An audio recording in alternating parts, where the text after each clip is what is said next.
एक आपने सेल लिया जो कि 3.2 वोल्ट का और 314 एम्पीयर का सेल है। उस सेल को 16 सेल्स को हमने सीरीज में कनेक्ट किया, तो हम आपका हो गया करंट आपका सेल का। फिर इन तमाम रैक्स को हमने एक कंटेनर में कनेक्ट किया और अस्सलाम वालेकुम व्यूअर्स, जैसे कि हम आपको बता रहे हैं कि हम सनसेट क्लब में कराची में मौजूद हैं और जहां पर IEEE अक्सर व बेशतर जो है एक टेक्निकल सेमिनार मुनक़्क़द करती है। और आज का टेक्निकल सेमिनार के प्रेजेंटेशन जो है IEEE के ऑनरी सेक्रेटरी इमरान ज़फ़र साहब हैं और इन्हीं का ही आज प्रेजेंटेशन थी।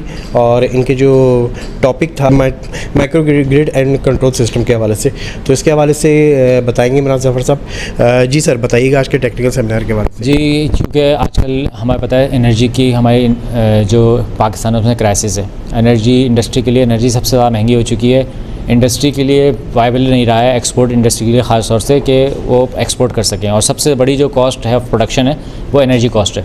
तो माइक्रोग्रिड एक जो हमें सहूलत प्रोवाइड करता है वो इंडस्ट्री को ये देता है कि इसके ज़रिए 24 आवर्स कस्टमर्स अपनी एनर्जी प्रोड्यूस करते हैं एट मिनिमम कॉस्ट और एट रिलायबल कॉस्ट और एट विद रिलायबिलिटी। दो चीज़ें इंडस्ट्री के लिए चाहिए, एक तो उनके पास पावर रिलायबल हो और पावर कंटिन्यूस हो और जो है उसकी कॉस्ट सबसे कम हो। तो ये सब चीज़ें माइक्रोग्रिड में हमने एक्सप्लेन किया कि किस तरह से पावर सोर्सेज हमारे पास ऑप्शंस अवेलेबल हैं, किस तरह से इंटीग्रेट कर सकते हैं, क्या क्या रिक्वायरमेंट है, ये सब चीज़ें हमने डिस्कस किया आज।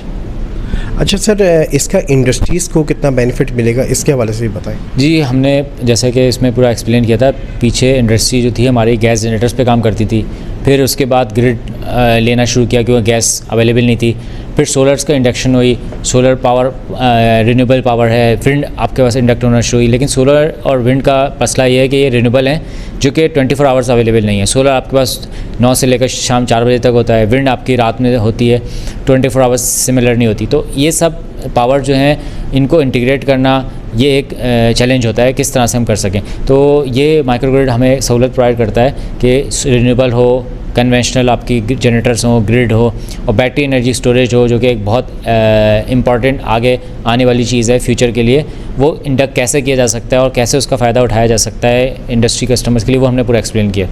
अच्छा सर, इसका बेनिफिट कोई इंडस्ट्री भी ले रही है ये या अभी स्टार्ट नहीं हुआ ये? नहीं, बिल्कुल इंडस्ट्री ले रही है, क्योंकि कोई भी इंडस्ट्री आपके पास मौजूद है वो खाली एक पावर पे नहीं चल रही। जब इंडस्ट्री के पास जनरेटर होंगे, ग्रिड होगा, सोलर होगा, विंड होगी, बैटरी एनर्जी स्टोरेज होगी, तो ये उन सबको माइक्रोग्रिड को सॉर्ट कंट्रोल चाहिए होगा। और माइक्रोग्रिड का नाम ही यही है कि इतनी सारी पावर्स को एक साथ यूज़ करना। तो इंडस्ट्री के लिए नागुज़ीर है अब किसी एक पावर पे यूज़ करना, तमाम पावर को उसने इस्तेमाल करना है मुख्तलिफ 24 आवर्स के दौरान में।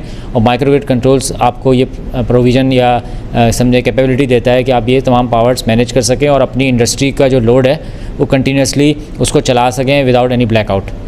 अच्छा सर, इससे क्वालिटी मेंटेन होगी या कॉस्ट हाई होगी या इसमें कॉस्ट में भी ये कमी आएगी सर? इसके देखें, दोनों चीज़ें हैं इसके अंदर, एक है कॉस्ट और एक है रिलायबिलिटी। रिलायबिलिटी का मतलब है कि आपकी पावर कभी ब्लैकआउट नहीं होगा और कॉस्ट भी कम होगी। तो दिन में आप सोलर चलाएँगे और रात में आपके पास अगर एक्सेस बैटरी स्टोरेज है तो बैटरी स्टोरेज यूज़ करेंगे। मिनिमम टाइम पे आप ग्रिड यूज़ करेंगे और जनरेटर्स यूज़ करेंगे, तो आपकी कॉस्ट भी रिड्यूस होगी और रिलायबिलिटी भी आएगी। सर, IEEE फेयर होने वाली है, इसके हवाले से कुछ कहें।